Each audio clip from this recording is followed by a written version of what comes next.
क्या हम तीसरे विश्व युद्ध की ओर बढ़ रहे हैं? इजराइल पैलेस्तीन, रशिया यूक्रेन, अब आगे क्या?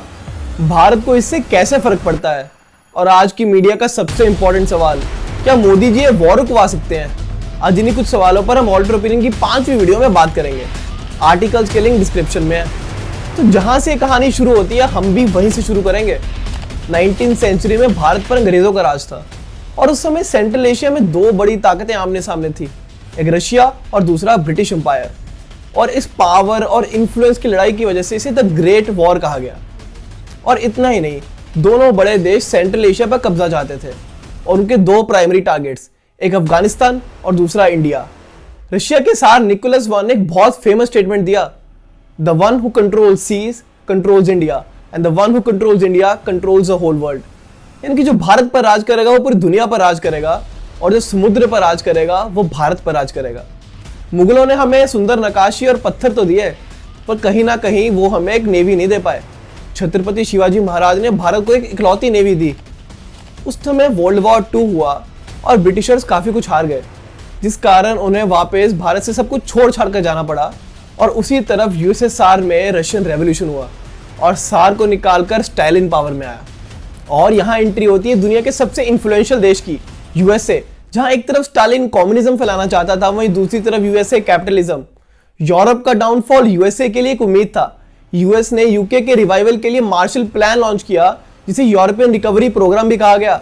इस वजह से यूएस का यूके पर धीरे धीरे इन्फ्लुएंस बढ़ा और यूएस वर्ल्ड डोमिनेशन चाहता था, जिसके लिए सबसे जरूरी था स्टालिन को कम्युनिज्म फैलाने से रोकना। इस कारण यूएस ने यूरोप के कुछ देशों के साथ मिलकर एक संस्था शुरू की, जिसे नेटो का नाम दिया गया। और इसका इकलौता पर्पस स्टालिन को कम्युनिज्म फैलाने से रोकना था। नाटो की वजह से धीरे धीरे यूरोप का वेस्टर्नाइजेशन होने लगा और जहां यूएस एक तरफ कैपिटलिज्म फैला रहा था, वहीं दूसरी तरफ 1991 में यूएसएसआर का डिसइंटीग्रेशन हो गया। यानी कि 15 इंडिपेंडेंट देश यूएसएसआर से अलग हो गए और एक ऐसा देश निकला जो आजकल बहुत फेमस है, यूक्रेन। चलिए थोड़ा पीछे चलते हैं और जानते हैं इस बाइपोलर दुनिया में भारत कहाँ था और जिस रशिया को आज हम अपना दोस्त मानते हैं, क्या वो शुरू से हमारा दोस्त था? दरअसल दुनिया दो हिस्सों में बटी थी, एक यूएसए और रशिया। और भारत ने नॉन अलाइंड मूवमेंट शुरू किया, यानी कि हम किसी एक देश के पक्ष में नहीं हैं। इस वजह से स्टालिन को भारत से सख्त नफरत थी।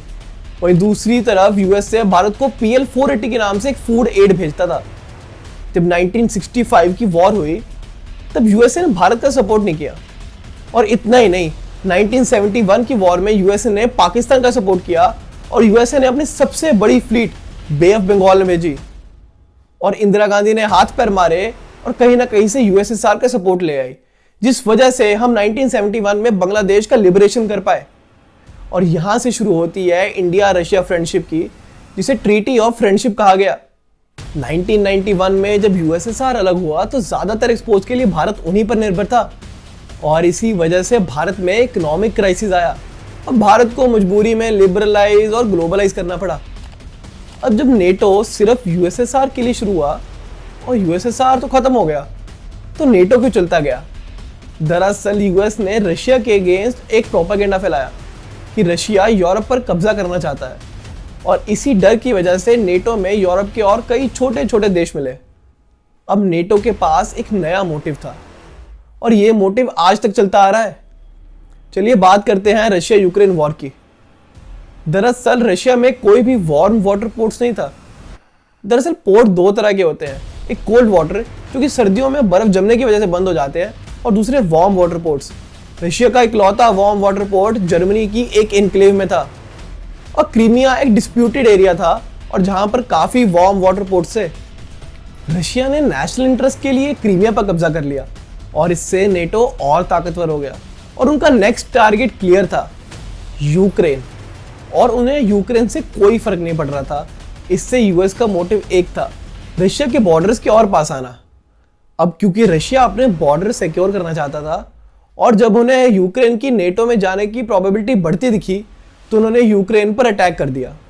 और इस वॉर में काफ़ी सारे और एडवांसमेंट्स भी हुए, पर यूएस का गेम इसमें भी सिंपल था और स्ट्रैटेजी भी वही जो हमेशा करता है, सैंक्शंस लगाना, ताकि सप्लाई कम कर दी जाए, जिस कारण उतनी ही डिमांड पर प्राइस बढ़ जाए जिसका यूएस को फ़ायदा हो।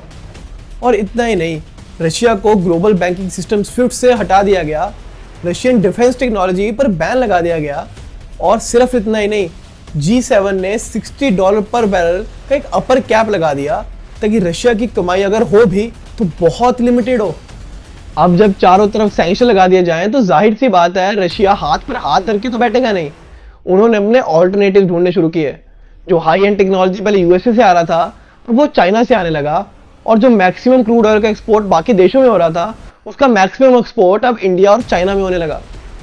जहां एक तरफ रशिया ये वॉर जीतता दिखाई दे रहा था, वहीं रिसेंटली यूक्रेन ने रशिया की कुर्स्क नाम की जगह पर कब्जा कर लिया। अब आप सोच रहे होंगे कि यूक्रेन जैसा एक छोटा सा देश रशिया जैसे बड़े देश का सामना भी कैसे कर पा रहा है। दरअसल इस सब के पीछे भी यूएस ही है।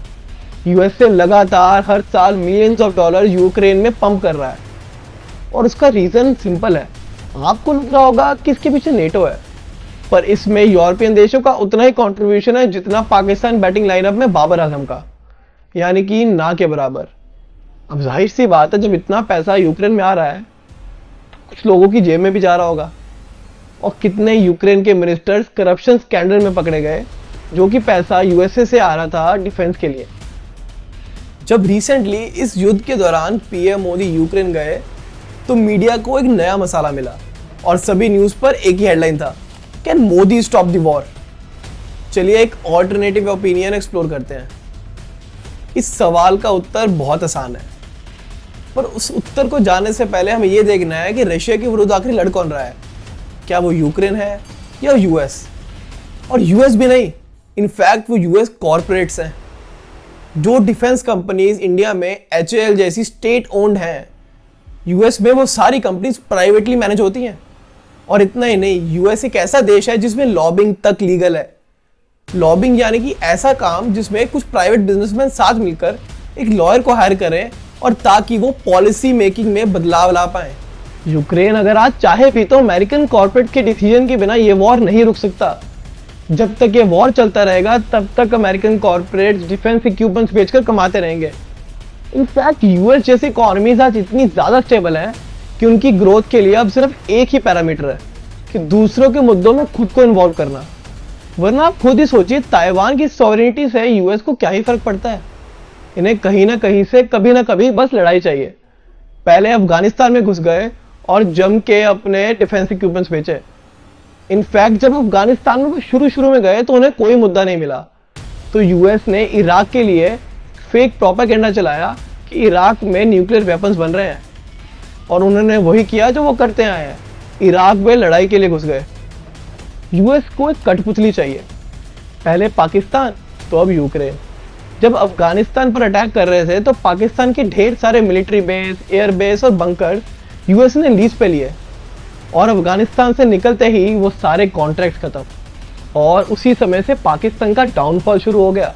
इनफैक्ट पाकिस्तान की टैक्स टू जीडीपी रेशो, यानी कि पाकिस्तान के रेजिडेंट्स जीडीपी में कितना कंट्रीब्यूट कर रहे हैं, आईएमएफ के एवरेज से काफ़ी ज़्यादा लो है। यूएस की पॉलिसीज हमेशा यूनिलेटरल रही हैं, यानी कि कॉन्ट्रैक्ट ऐसे बनाए गए हैं जिसमें सिर्फ उनका फ़ायदा हो। क्योंकि वेनेजुएला में हाईएस्ट ऑयल रिजर्व है, उन पे बैन लगा देना, रशिया पे बैन लगा देना ताकि सिर्फ फ़ायदा उनका हो। Can Modi stop the war और even US stop the war? The answer is no. ये वॉर तब तक चलेगी जब तक यूएस कॉर्पोरेट्स चाहें। अब भारत को ये देखना है कि उनके नेशनल इंटरेस्ट में क्या है। यूएस चाहे रशियन ऑयल लेने से मना करे, अगर हमें सस्ते में मिल रहा है तो क्यों नहीं। इनफैक्ट हमारी आज भी 60 से 70% डिफेंस टेक्नोलॉजी रशिया से ही अडॉप्टेड है।